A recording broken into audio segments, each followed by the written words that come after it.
Hello, ladies and gentlemen.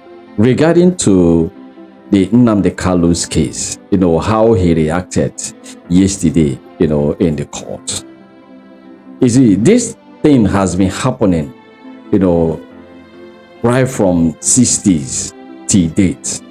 It is not only Nnamdi Kanu who has ever tried, or the Igbos who have tried to leave the system called Nigeria. So many people have always done it till date. Igbo hold them, even Asade Dokobo, and even the Northerners, they have always tried to still leave the system. So federal government should know what they do they know how to look into it very well. It is very important. And see, they are just keeping quiet because this, I don't understand the system we are operating. Even the court itself could not be able to speak what is going on. Well, let's hear the full details about what is going on, and let's go there. And as you're listening, as you're watching this video to the end, please don't forget to drop your comment below. Don't hesitate to drop your comment, and make sure you share this video. Let's go there. Indigenous peoples of Biafra, Nnamdi Kanu, caused a frenzy at the Federal High Court in Abuja on Monday after his bail request was denied. Kanu has been in detention over alleged treasonable felony while reacting to the ruling. Kanu, who was visibly angry, accused the federal government of violating the Constitution and other international treaties following his forceful rendition to Nigeria. He also called the Prosecution Counsel, Boyega Awomolo, a terrorist for conducting a trial in violation of the international treaty. Let's take a look. Anybody standing in trial or coming to try me is a terrorist. That's what their law says. Section what? Section 2, subsection 3F of Terrorism Prevention and Prohibition Act. That's what it says. Any court considered to try me is committing an act of terrorism. Yes. It's very clear. You cannot violate a treaty that Nigeria entered into and then come to try that very person is not done anywhere in the world. So you must be aware of that.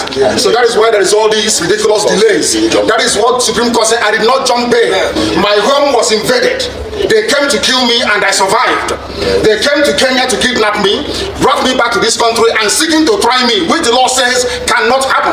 You cannot violate a treaty that Nigeria entered into and then hope to stand on that illegality to conduct a trial is not done anywhere in the world. And I'm having my case. Nobody had, there's no exception. No exception whatsoever. That's what the law says. Section 12 of the Constitution, what does it say? Any treaty ratified by Nigeria becomes law. It's law. You cannot change it. It doesn't matter what they do. All this shenanigans is just pure rubbish. You never stand. All right, Rufai. I mean, Dr. Abati, I would have, presented that part of the Constitution for him to analyze at this point. But, it's been all over social media that Nnamdi Kanu has now called a federal government, a lawyer, a terrorist. Let me just take some tweets. Let me take this one particular tweet. This person wrote, everyone might not have agreed with Kanu, but it is very obvious that the federal government is only trying to incarcerate him unlawfully for asking for a legitimate right to self-determination after filing some fictitious charges like terrorism, etc. against him. The court acquitted and discharged him of all charges. Now, instead of obeying the court order, Buhari keeps him unlawfully for the next administration of President Bola Ahmed Tinubu to continue illegally detaining him. Since his arrest and unlawful detention, they don't even grant him access to change of clothes. This is pure injustice. They don't want to release him, nor do they wish to grant him bail. And tomorrow they'll tell us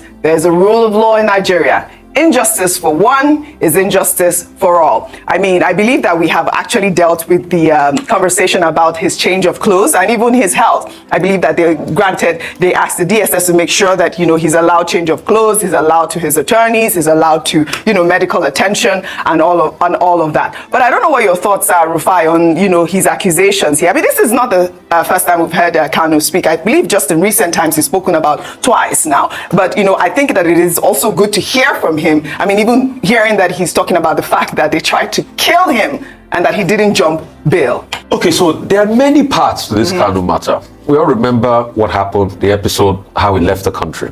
I said his home was invaded and he left the country, was out.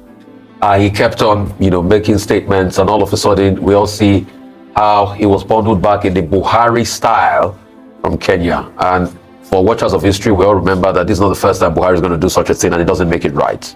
He did that also in the 80s. We remember when somebody was almost put in a crate back to this country before that was scuttled. It's finally back here. It's gone through the legal process. There's been a ruling as regards that. Then the federal government goes back again to court to say, oh, he can do this, he can do that, he can jump here. So the trial is still going on. For me, the federal government has a way of handling issues of dissent, which is two things. The incumbent president will say, it's not my problem, let me kick the can down the road to the next president. It was done. I think we remember the case of Asari Dokubo and all of that. But some have the willingness to say, okay, let me even listen to the other part and make peace reign. I'm probably sure President Buhari looked and said, okay, we'll kick it down the road. But you see, the question I want to ask this morning is, any Nigerian truly should come out to tell me that there's been no representative of any ethnic group that has asked to leave this union. Among the three major ethnic groups, they've all asked to leave this union at one point or the other. Now everyone has the right to self-determination. With extension to the Ijaws. We remember Isaac Adakaboro in the 60s. Because of unfairness. We remember Sunday Igboho recently. We remember how some of this military top brass were screaming at Rabat after that interregnum when Agu Ironsi was killed. That long weekend when Nigeria had only that before Yakubu Gowon took over. So all of us had screamed that we are not happy about the way this unit called Nigeria is favoring us. But the question is, should we throw the baby away with the bathwater as regards our screams? No. And that's why I've always said, President Tinubu will have to look for a solution to the Nnamdi Kanu debacle. He still has another 3-4 years. I know he doesn't want to deal with it now. It's not a thing he can kick down the road, like Buhari did.